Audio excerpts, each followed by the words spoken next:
What's going on, hockey fans? Dan K and Lucas Jones here. We just wrapped up covering the USPHL's Elite and Premier National Championships, and oh boy, was it a treat for us. We got a treat for you this week. I barely got a voice, he's barely got a voice, but what we have for you is our NCDC playoff preview coming at you next.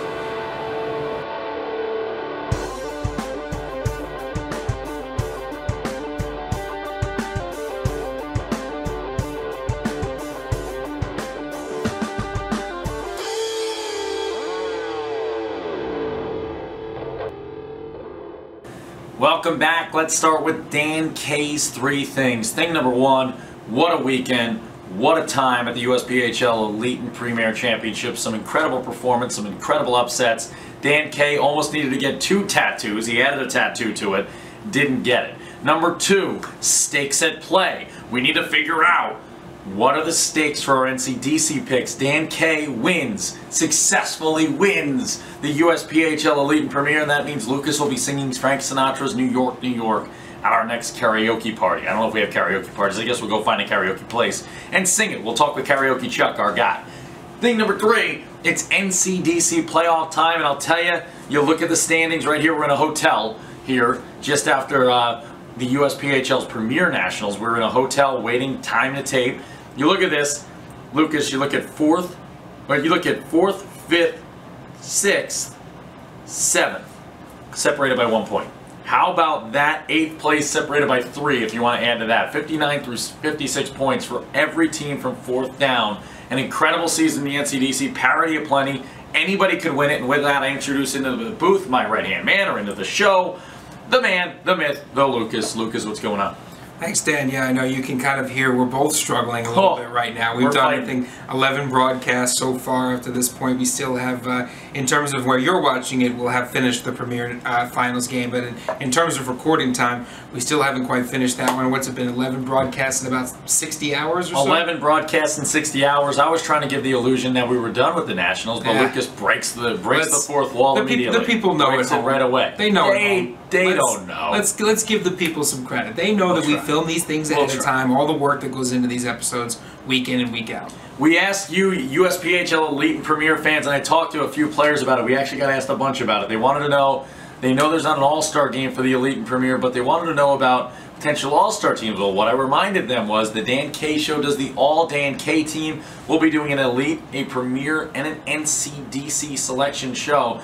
Lucas will have the all-Lucas team, I'll have the all-Dan K team, and we'll pick our guys and put them out there. We'll have a nice little draft. Oh, I'm so excited for that. I mean, we got a first-hand showing, I think, of a lot of the guys who are going to be making up this squad this weekend. But I mean, I know you've had the brain work in the last couple of weeks, as have I, about the guys that are going to make this team, you know, uniquely us. I think we talked about at the NCDC All-Star Game. We picked our sides based on how the coaches kind of reflected our personality, and I think you're going to find that the all Dan K, all Lucas teams, they kind of reflect our personality as it pertains to the game of hockey. Advocate for it now, Premier and Elite fans. Reach out to us. Let us know who should be on our teams from throughout the country. Also, we'll have a coach for each team. We'll have an assistant for each team. We'll have a general manager and owner for our team, other than ourselves, and we'll also have a broadcast team. So we'll see who makes it. Broadcasters, let us know if you think you should be the broadcaster for the Dan K team or the Lucas J team. And with that, Lucas, do we have any idea on what the stakes are going to be on these NCDC selections we're about to do? I think we might crowdsource a few things right now. So we're going to make some of our picks for the first round.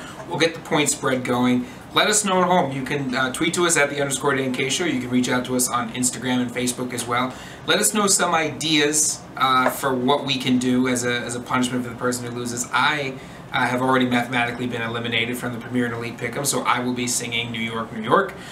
So let's try to come up with something cool. We'll see if you guys get it, and in the meantime, we'll keep thinking of stuff. We'll keep thinking of stuff, and what we will think of now is our 1v8 matchup, and Dan K and Lucas Jones will be there Friday night for this one to hand out the Founders Cup. The Founders Cup champions, the regular season champions, and boy, did they earn that Founders Cup. 19 points ahead of the second place Boston Junior Bruins. They clinched this thing about a month into it. They were dominant, start to finish. These guys are relentless. You look at Palasek, you look at Callahan there in the defense, you look at the goal scoring ability of these guys. Remy Parker parking things in the back of the net. The number 1 seeded Jersey Hitmen 43-7-0, taking on the number 8 seeded Northern Cyclones 26-20-3.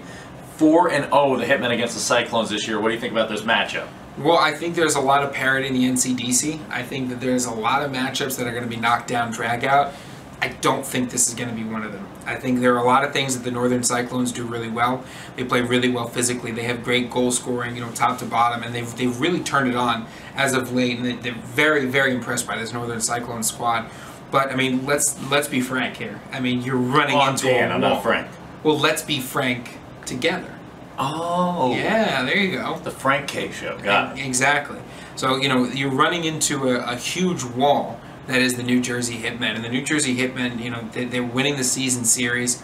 They're winning the season. We're going to go present that trophy. And I think it's nothing against the Cyclones. I think the Hitmen are just too good right now. I look at RDB. I look at Artie Borshov. Was that an official pick, by the way? Yes, that was an official pick. Do you know how many games? Ooh, are we gonna go that far? I would go with games right now. I'd say let's do it. I will say, you know, it won't count for points, but okay. I think it'll be exciting to pick the game. I think see it'll how be smart interesting. Yeah. So I think that I think it's gonna go 2 games. I think they're gonna be close. I think the Cyclones are gonna get close a couple of times, but again, I look at this Hitmen team. I don't see any reason why they wouldn't win in 2. He's got the Hitmen sweeping that one. I look at this team, and I think it's all going to come from the defense here. It's going to become back to front if the Cyclones are going to stay in this thing. You got to get the puck to Zach Rave on the forward. Artie Borshov, though, RDB much cooler than Cardi B, as well as Mr. DeFazio, Bryce's right DeFazio. These guys are going to have to step up big. They're going to have to play a huge game. But you look at the Hitmen, it's relentless. All 4 lines are a top line. They don't have a 1 through 12. They have a 1 through 1. Every single guy is 1A, 1B, 1C, 1D. I don't want to show you how well I can do the alphabet, although I'm pretty good at it. I got the Hitmen closer than you think. Closer than you think. I think game 1, a little shaky. They haven't played a big, important game in a while. I think if the Cyclones are going to win one, it's going to be game 1. I think it's 5-3 in the opener. I think they settle into the second one, take the second one 5-2. I think it's all Hitmen here. I think the Hitmen take it in a sweep as well. I think that is how that one plays out. We move on here, Lucas. Where do you want to go next? You want to go to the 2-7 or the 4-5? Let's go to the 2-7. Introduce the 2-7 to folks at home. So the 2-7, we've got BJB, those Boston Junior Bruins, taking on the Bandits. They're kind of crosstown rivals right there. Bruins haven't been so successful against the Bandits so far this season. Not at all. 1-4 against this Bandit team, and the Bandits are coming in on that 7 seed, and Boston has pretty much had success against everybody else right now. Boston, I should say, I can't say Boston now. I've got to actually... Boston v. Boston? I've got to go Boston. Yeah, I've got Boston in this one, guys. The Junior Bruins, I mean, they're legends of the USPHL, right? They know how to produce goaltending, they know how to produce defense, and the systems work is what's key there. I think the Junior Bruins definitely have that going for them, but on the side of the Boston Bandits, the plucky upstarts, I think. You know, the Boston Bandits have a lot of great things that can be said about them as well. But you go to the Junior Bruins as Dan pulls it up. Dan, you run us through some of the names, which, I mean, if you're a fan of the show at home, you know these names already. We don't have to tell you anything. Sasha Persunko here, 3rd leader in points in the league right now, 60 points for the regular season, 18 goals, 42 assists. Persunko's so good. But I will tell you, I talked with Alex Thomas, the voice of the Boston Junior Bruins. Probably my go-to guy when you want to talk about when Dan K needs something that is deep dive into the hockey world information. I hit Alex Thomas for it, man. Insider for us right now. He said if there was one team he was worried about matching up with as the Boston Junior Bruins, it was the Boston Bandits. And you see it, like Lucas said, 1-4 against the Bandits this year. It's been all Bandits. Jack Brackett, all those guys there with the Bandits have been very difficult to deal with. What I will tell you, though, is there's a reason why the Boston Junior Bruins are 67 points. There's a reason why they're in 2nd place. And they have the net minding this year. Mankowski and Peretz have got the job done. Yaniv Peretz is the best netminder left in the game, unless somebody else wants to show me otherwise come playoff time, which can easily happen. I think this is a 3-game series. I think the Bandits should win the series. Should. But for some reason, I have trouble picking against Mike Anderson here and his boys. I think Mike Anderson finds a way to beat the Bandits. Well, you know, I think it's going to go 3 games too. I mean, I think that much we can agree on. It's definitely going to be hard fought. But let me tell you a little story, a little lesson I learned from this weekend. I have always picked the Bandits. They were my team. When they came into this league, true. I said, I love this Bandits organization. I love that the Junior Bruins have another Boston team that can challenge them at all these different levels of hockey. And I have picked the Bandits at every step of the way except for one. This weekend, I did not believe that the Bandits would make it out of pool play. And they did. And they showed me. They really did. And then that teaches you a valuable lesson. When you love something, you never let it go. And I love this Bandits team, and I think that they are going to make it past the Junior Bruins. It is going to be a slugfest. These Boston Bandits players are going to have to dig down deep. This is an upset in every sense of the word, I think, despite the season record. Because really, you break it down, it's only 5 games. Yeah. Over the course of a long NCDC season with a lot of ups and downs of both, you know, player talent and player movement. But I think the Bandits have what it takes. I'm looking forward to seeing the Bandits in the next round. It's going to be real interesting with that one. I'll tell you want to add to it, I'll just, let me be transparent. The NK show is all about transparency here, shooting from the Marriott, the beautiful Town Place Marriott Suites outside of the Merrimack College here. The Boston Bandits called me out. They called me out. They said Team Lucas. And if you want to be on Team Lucas, go ahead. You want to play the Team Lucas game, go ahead. But Dan K, a man who talks about himself in the third person more than anybody you'll ever meet, is a petty man. And he's not going to take that. He's not going to take that lightly. And I think Mike Anderson can agree that the Boston Junior Bruins, Team Dan K. Well, I mean, I will say this. Team Lucas J, we have limited health benefits, but I think you'll find that it's an organization that's a lot of fun to be a part of. So I'm more than happy to welcome the Bandits onto Team Lucas. And again, guys, I am sorry that I lost faith in you briefly, but I tell you what, there's nothing that brings the faith back like results. I am back on Team Bandits. Let's go do this one. Team Dan K, okay, so you heard it. Jersey hit that for both of us in a sweep. 3 games, we both think we agree on that. Lucas has the Bandits in an upset. I have the Boston Junior Bruins. Let's move on to 3 versus 6. The Connecticut Junior Rangers, 30-17-1 on the year, 63 points, take on the 6-seeded Syracuse Stars, 27-19-3 with 58 points. They play that 1-3-1 so well. They have bought in. They could play the role of the Ottawa Senators in this one a couple years back when they took it to everybody and made their way through with that 1-3-1, that stymieing center ice defense. But I think if this Connecticut Junior Rangers team can just keep their brain in it, if they can just stay ahead of it, if they cannot have those lapses that they've had this year, I think Brad Ong, I think Noah Strawn, I think the boys out there, I think Max Kuznetsov taking it to the max, and I think the netminder,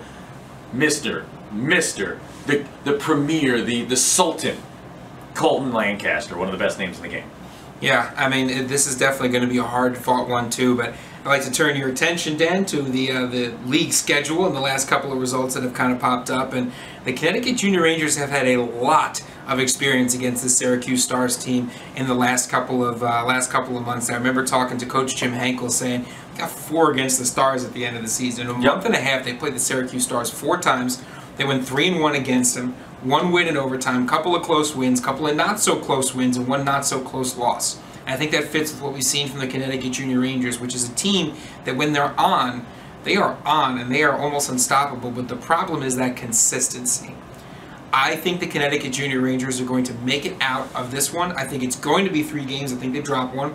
I think where that consistency has to come from, you said Lancaster, I think that's half the way there.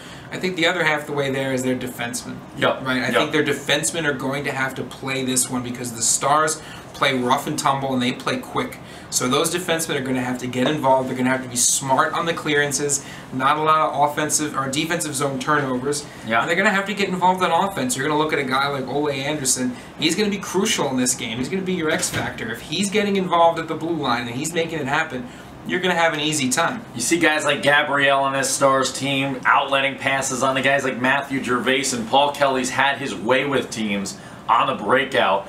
But I look at Colton Lancaster again. Let's just dig into the stats of it. This kid who struggled with the Monarchs early in the year, makes the move over to Connecticut, and with the Junior Rangers, since joining those Junior Rangers, 17-8-1, the one loss, a shootout loss there, a 2.562 with a 93% saves percentage. He has been stellar. He's been lights out. He may just be the MVP for this Connecticut Junior Rangers team because their season turned around when he jumped in net. They are the 3 seed. I've got them in 2 games. I got them to sweep against the Syracuse Stars. Yeah, I mean that's the sweep. I think is a bold prediction because I think the Stars, they have what it takes to pull 1 game out of there, and I wouldn't be surprised if it's a couple of lapses on the Connecticut Junior Rangers side and you end up with a lopsided win for the Stars. But I think the Connecticut Junior Rangers are going to be able to pull this one out in 3. Connecticut in this sweep, I've got the guts to say it. Jim Henkel knows he's been Team Dan K since day one. Guys like this that are just kind of going against them all the time, I don't get it. Coach Henkel and I, we've got this thing. We've got this je ne sais quoi. Yeah. We've got it. What does je ne sais quoi stand for? I don't know what. Not bad. Oh, it's je ne sais pas? Which is it? Oh, no, I you were in backed French myself for 5 in the years. corner. 5 years worth of French. What'd you learn? Je suis au fromage. I am the cheese. Okay. 2 bonbons pour moi. 2 candies for me. And that's it. That's it. I am the cheese and 2 candies for me. I've got nothing else. Je ne vivre. All right, we keep moving along here. We go to our final NCDC matchup. The number 4 Islanders Hockey Club, who 2 months ago were dead. Dead in the water. But guess what? Guess what? IHC, those pesky villains in the USPHL's NCDC, always so good. Everyone thought, down year, we're good. Someone else is going to get the title. Well, raging back they come. And even with Coach Tremblay, who we hope is getting better, hope is feeling better right now, down a little bit there. This IHC team jumps to 27-18-4. They've been hot of late, and one of the biggest players in that has been Mr. McCoy. And we look at him right now as I make my little jump on my laptop to go check him out. Hunter McCoy has been hunting for assists. 43 assists on the year, 61 points, 18 goals. He is second in the league in assists, only behind Tanner Palasek, who just may be the best D-man in the league. We talked about that before, him and Callahan. IHC hot. They've been good against the Monarchs, 4-1 against them. They get the home series because of the tie. They both had 59 points, 4th and 5th. They get the home series because they went 4-1 against the Monarchs. How does Coach Frew stop this IHC attack? Well, I think first of all the Monarchs travel really well. They're used to traveling, right? They're kind of they're kind of hidden away. Don't got to travel much for this one. You don't have to travel much, but this is a team that I think is used to being on the road. Yep. Is kind of what I'm getting at there. Oh. So I think being on the road is not necessarily going to hurt them so much. I think what you have to do is you have to tighten up the play in the neutral zone. IHC is a team, especially under the tutelage of Coach Tremblay there, who has historically been kind of a tic-tac-toe passing team. They use that to create openings and get their skilled players some space and time with the puck. So I think what you need to do is you need to muck up the game. You need to take that ice and you need to shrink it down to like a practice rink sized game. Then that's what needs to happen. You got to play physically, pin their guys up against the boards, win those battles down low. That being said, Dan, I have all season been a what have you done for me lately kind of guy. I think IHC has done a lot more for me lately. And I love how we joked all season, even when IHC was kind of having some trouble. We said, oh yeah, well, the joke was, oh, it's a rebuilding year, it's a rebuilding year. What a rebuilding year that IHC has had so far. And I think the fact that they've been so hot of late, and I think the fact that they've done well against the Monarchs historically, I think I'm going to go with IHC on this one. I think it's going to be 3 games, and I will go even further to say one of those games is going to overtime. I look at the netminders in this one, and this might be the best head-to-head netminder matchup in the first round of the NCDC postseason. Pasquale v. Callie Anderson. But when I look at Callie Anderson, I've said it all year, he's been that Lundqvist style. When I've looked at Pasquale all year, he reminds me of almost a Ben Bishop. Almost that big size, puts himself in the right positions, doesn't give you much space to look at. I'm a Hank guy. I'm big on that low in my net, make you challenge me, make you beat me, make you find that spot, make you put it in that notch there to score the goal. This is going 3 games. I can guarantee you this is going 3 games. There's no way this is not going 3 games. I think IHC with Hunter McCoy, they're a hotter team right now. The Monarchs have been on the downswing, IHC on the upswing. They've looked good against each other all year long.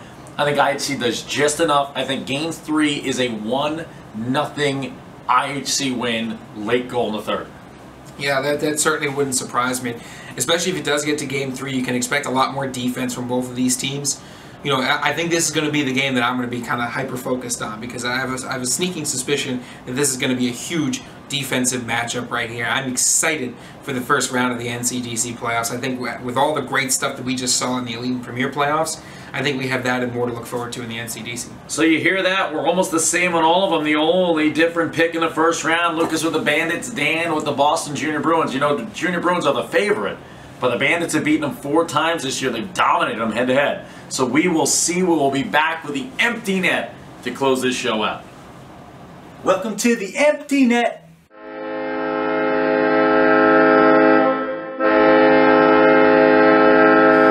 Welcome to the empty net, how we close out every show, and I think this one's more of just a direct thank you to everybody in the USPHL Premier and Elite, the families, the players, the amount of guys who came up to us and thanked us, whether they be on skates, whether they be off ice, whether they be coaches, whether they be parents, or talk to us, just verbalize with us about their programs, about their teams, about their love of the game. This weekend was such a treat, man. I got a chance to talk with, I'll tell you, 2 guys that might be my favorite, or 3 guys I'll say that might be my favorite players of all time. Matt Irwin of the Cyclones along with Keenan Waters. Got a chance to talk to both of them. Got a picture with Keenan. And then also got to talk with Zach Parker, the Tampa Bay Juniors. And it was heartbreaking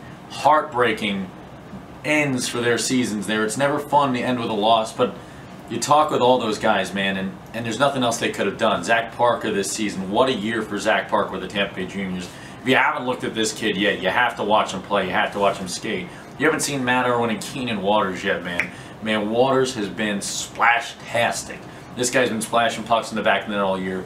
And Matt Irwin, you want to talk about top-notch guy, absolutely skates up to me on the ice still after that heartbreaking overtime loss for the Cyclones. Coming back from 3 goals down, Irwin scores 2 of his own in the final 13 minutes. The last one, I have no clue how he got it in the back of the net.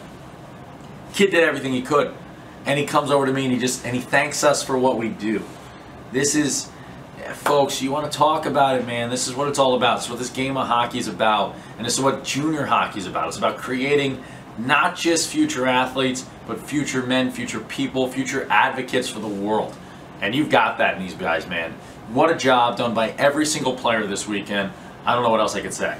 Yeah, you know, I mean, we've been up in the broadcast booth, obviously, but both Dan and I get a chance to go down and talk to guys. Dan gets to do the start of the game interviews, and I'm down there doing those intermission interviews, and I get to go down there a little bit early, and you talk to some of the guys, whether it's scratch players or kids that are waiting for the next game, and there's such a level of engagement, I think, in what's going on with a lot of these kids, especially in the Elite and Premier like we just had this weekend, where, you know, these kids are locked into what's going on. You know, they're locked into the idea of the USPHL, and they want to keep moving on. They want their hockey careers to progress, and we love doing everything we can on our side of things to try to move these careers forward and move the game forward as well. So yep. I think one of the things that we can both take away from the Elite and Premier Championships and Nationals this weekend was how much fun we had talking to parents and players, and just the electric atmosphere. A lot of these teams traveled well. Yeah, you look at, you know, the old fogies in the game, man. All these sports, you're starting to see the new come in, right? The new, the energy. And you got guys like Don Cherry, love him, great for the game, all this stuff, but calling people a bunch of jerks because of the young atmosphere in the game, that energy, that new style, that new flair. Embrace it. Stop running from it. Let's not run from the future, man. Let's run towards it. Let's get this thing going. Let's go through a wall. Let's entertain. Let's have fun. Let's celebrate, man. Let's bar down and selly. This is what it's about. This is what this game is all about. It's about taking the next step.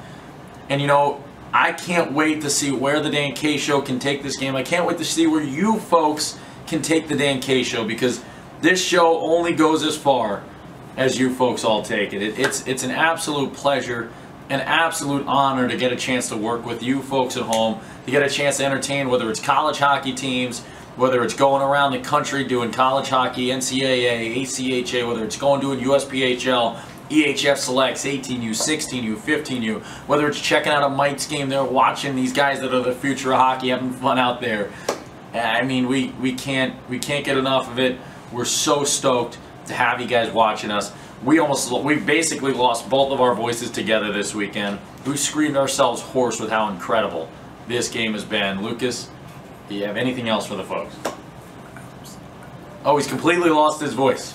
But I will count those noises that I could hear. They are somewhat audible as his parting words. Those are Lucas's parting words.